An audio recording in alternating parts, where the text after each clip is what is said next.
We've got a small stock market rally going on in the US. As I speak to you right now, the NASDAQ is up 0.8%, the Russell 0.4%, the S&P just short of 0.3%, and the Dow just a little bit more than 0.10% higher. Services PMI in Japan was higher, and just a data dump of industrial production figures in China were as expected, except for the month-over-month production figure that was higher than the previous read. In the US, the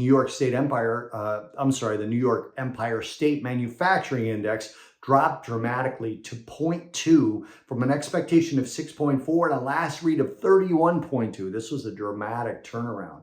Manufacturing PMI in the US fell deeper into contraction territory, 48.3, while the expectation was for 49.4 and the last read was 49.7. But services PMI jumped to 58.5 from an expected 55.7 and a last of 56.1. Yields for the most part are unchanged, slightly lower on the front end, unchanged on the back end.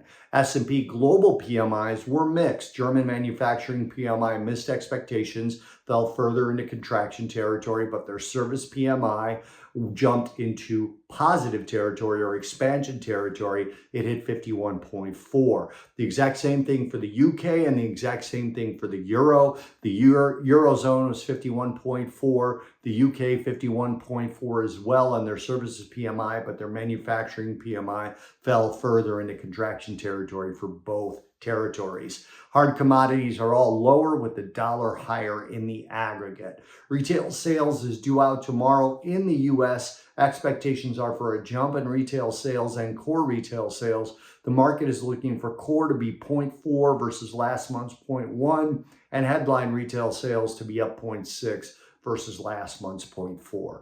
Looking ahead, quiet day on the earnings front. No companies reporting earnings today after the close with over $1 billion in market cap. But tomorrow before the open, we do have one, and it's Amentum Holdings, the industrial specialty business services company. Tonight, in terms of data, Bank of Canada Governor Tiff Macklem is speaking. Tomorrow, UK employment data, ZEW economic indexes from Germany and the EU, CPI in Canada, and that retail sales data in the US that I already mentioned.